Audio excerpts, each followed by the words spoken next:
그래서 그 사람이 낸 세금이 얼마인 줄 아세요? 8억 냈어요. 8억. 8억. 원래는 그 세금이 비과세가 됐다면 2억 정도면 끝났어요. 그럼 내가 무려 6억을 더 낸 거죠. 6억이면 경기도의 아파트 한 채 값인데요. 아니 이건 뭐 그쵸. 집 사고 나서 뭐 네. 취득세 내고 나면 팔 때까지는 뭐 그럼요. 세금에 전혀 관심이 신경 안 써죠. 없으니까. 그렇기 때문에 이것만 기억하시면 돼요. 뭘요? 안녕하세요. 온토리TV 민수경입니다. 안녕하세요. 박민수입니다. 네. 녹화 들어가기 전에 살짝 여쭤봤습니다. 네. 부동산 절세 관련해서 네. 저는 완전 무지한 사람이거든요. 근데 대부분 그러시죠. 네. 그러니까 다행히 대부분 그렇다라고 말씀해 주셔서 위안이 되긴 하는데 1분만 투자하면 1,000만 원 아낄 수 있다라고 말씀을 주셔서 내가 네네. 뭘로 치고 있었나 굉장히 좀 불안해졌어요. 일단은 부동산 절세가 왜 중요한 거예요? 우리 이제 세법 같은 경우에는 모든 곳에 소득이 있으면 반드시 세금이 따라붙어요. 그런데 우리가 부동산 같은 경우는 상대적으로 금액이 작지 않고 크잖아요. 그래서 왔다 갔다 하는 세금이 정말 기본 몇 천만 원입니다. 만약에 내가 잘못 알고 있다. 아니면 놓쳤다. 그러면은 굉장히 큰 손해를 볼 수가 있는 거죠. 세금에서 가장 좋은 절세법 중에 하나로 비과세라고 있어요.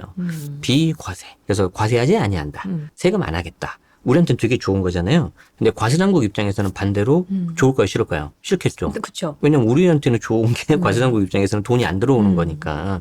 그렇기 때문에 그 비과세에 대해서 굉장히 꼼꼼하게 보거든요. 주택을 하나만 가지고 있으면 이게 어지간하면 비과세가 돼요. 이 주택 하나가 세대 기준으로 봐야 되거든요. 보통 우리가 세대 기준 따질 때 주민등록표만 보거든요. 네. 근데 우리 세법은 그렇지 않아요. 주민등록상으로 뭐 세 식구다. 근데 여기 한 명이 더 있어요. 이 사람은 주민등록상에는 없는데 같이 사는 거죠. 근데 이 같이 사는 사람이 만약에 주택에 하나 더 있다. 그러면 1+1에서 2개가 돼버리는 거예요. 그러면 1세대 1주택이 아니니까 비과세가 깨지죠. 근데 좀 황당하죠? 내가 주민등록표에 올리지도 않았는데 그냥 몰래 같이 사는데 이걸 어떻게 알아? 그러니까요. 있잖아요. 알 수 있는 방법이 있어요. 어떻게 해요? 소명자료. 자료. 지금 보니까 같이 살고 있는 것 같은데 이런 자료를 좀 주세요. 하거나 아니면 아주 드문 케이스긴 한데 직권으로 조사를 합니다.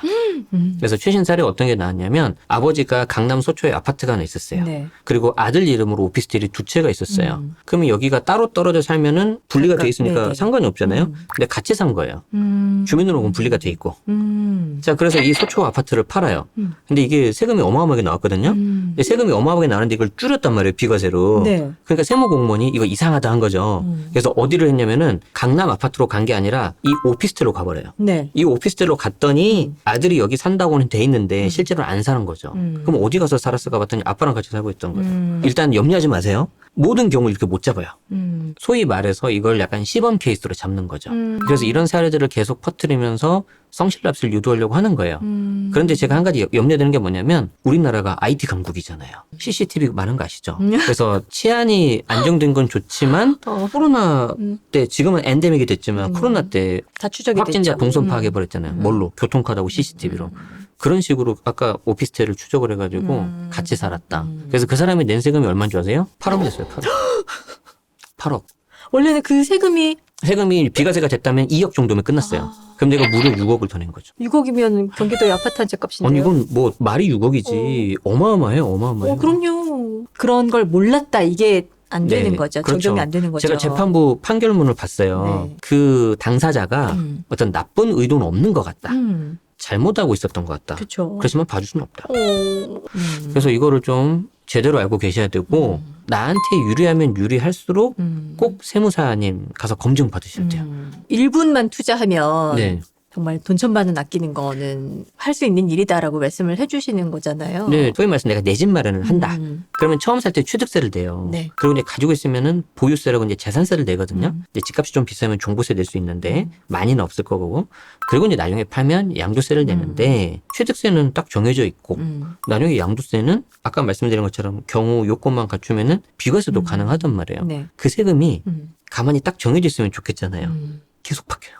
이게 이제 너무 굉장히 힘든 거예요. 저 같은 경우는 이제 이걸 책을 쓰고 강의를 하니까 그래도 쫓아가는데 일반인들 분 입장에서는 이거를 구분하는 게 너무 어려운 거죠. 그렇죠. 집 사고 나서 뭐 네. 취득세 내고 나면 팔 때까지는 뭐 그럼요. 세금에 전혀 신경 관심이 안 써죠. 없으니까. 그렇기 때문에 이것만 기억하시면 돼요. 뭘요? 내가 계약서 쓰기 전에 내가 매수 계약서든 매도 계약서든 계약서 쓰기 전에 꼭 한번 세무사 아니면 주변에 체크를 한다. 이것만 하나 기억하셔야 돼요. 그것만 하나 기억하신다 하더라도 내가 돈 최소 몇 천만 원 아끼는 건 일도 아니에요. 그래서 1분 투자로 1,000만 원 아끼는 거예요. 네. 내가 만약에 물건을 팔아요. 내가 매도자고 상대방이 매수자잖아요. 그럼 이 사람이 계약서를 쓰고 계약금을 나한테 줬잖아요. 네. 근데 내가 보니까 세금을 계산 잘못했어. 물르고 싶어. 아니면 조건을 바꾸게 하고 싶어. 매수자 입장에서 해줄까 안 해줄까? 안 해줘요. 그러면 내가 만약에 계약금 1억을 받았잖아요. 그럼 만약에 내가 세금이 3억이 나오니까 이걸 내가 계약을 파기하고 싶어요. 잘못해서. 그럼 이 사람한테 내가 2억 돌려줘야 돼요. 아이고.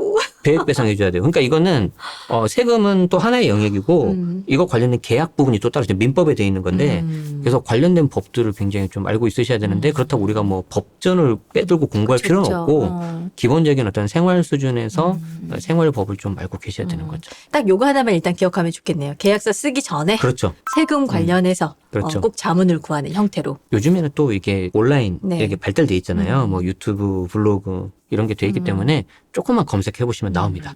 이왕이면은 제네시스 박이라고 검색을 하시면 제 거 채널에 나오겠죠. 그 내 집 마련할 때 꼭 알아야 네. 되는 세금 어떤 네. 어떤 게 있을까요? 저도 거의 한 10년 전쯤에 내 집 마련 처음 했을 때 기억이 나는데 해보시면 아시겠지만 정신이 하나도 없습니다.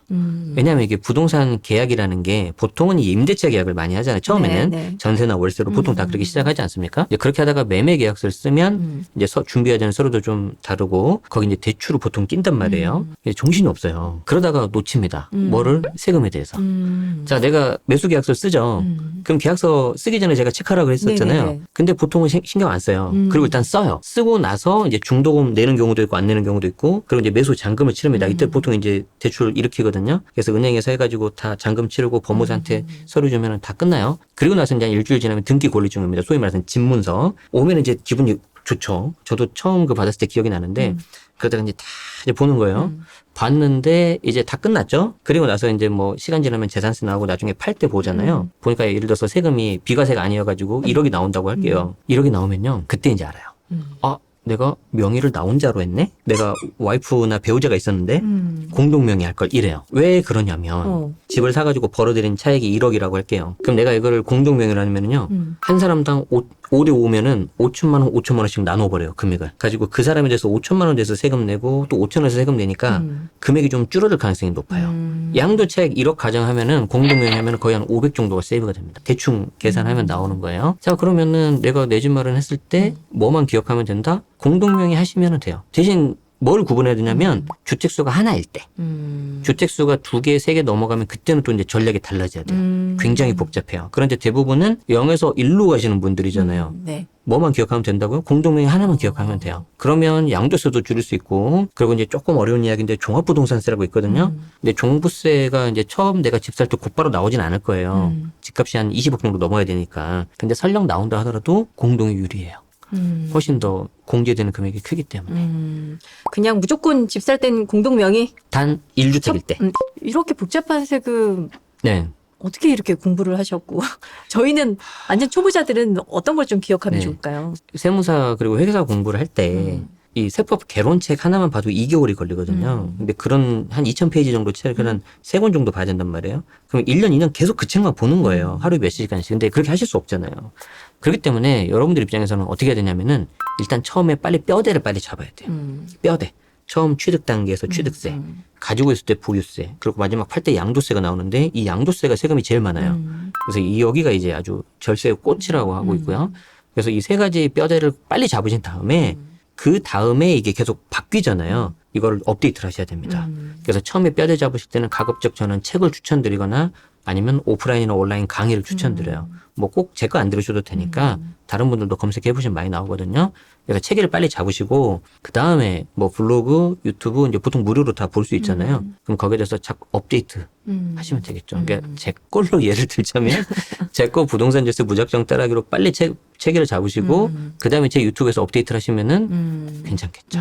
다른 분들도 많이 있습니다. 네. 말씀하신 대로 이제 저희 네. 같은 비전문가들은 되게 너무 깊이 있는 내용은 좀 소화가 안 되니까 뭐 블로그나 유튜브 채널 한두 개 딱 고정해 놓고 거기서 맞아요, 계속 맞아요. 팔로우하는 게 좀 가장 좀 훨씬 현실적이겠네요. 좋아요. 그리고 한 가지 제가 팁을 드리자면은 오프라인 강의 같은 거 할 때가 있어요. 뭐 지난번에도 한번 대표님 불러주셔가지고 그러니까 용인 씨 가서 했었고 뭐 아니면 백화점 문화센터 이런 것도 있거든요.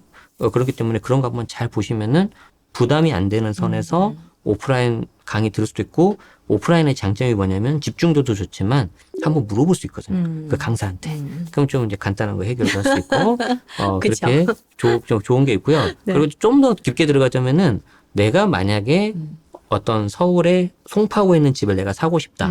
그러면 거기 물건지가 송파구잖아요. 그럼 그 물건지 관할 세무서, 송파 세무서가 있어요. 그 세무서에 가서 좀 물어보는 것도 팁이 될 수 있어요. 양도세는 세무서, 그리고 처음에 내는 취득세 있죠. 이거는 송파구청, 지자체 두 개가 달라요. 그래서 이거 하나만 알아도 여러분들이 꽤 좋습니다. 취득세는 지방세기 때문에 구청이나 시청, 그리고 양도세는 국세기 때문에 세무서. 두 개가 다르다.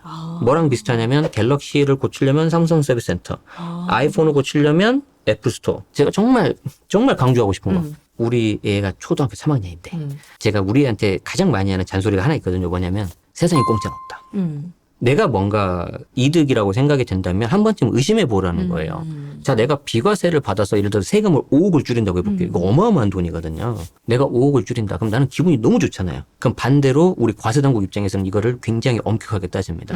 그래서 내가 절세되는 금액이 크면 클수록 반드시 혼자 판단하지 마시고 꼭 전문가인 세무사 도움을 받으시는데 이때 조심해야 되는 게 뭐냐면 세무사님 한 분만 가지 마세요. 2명 이상. 왜냐하면 세무사님들이 실수할 일은 많이 없어요. 근데 본인이 실수해요.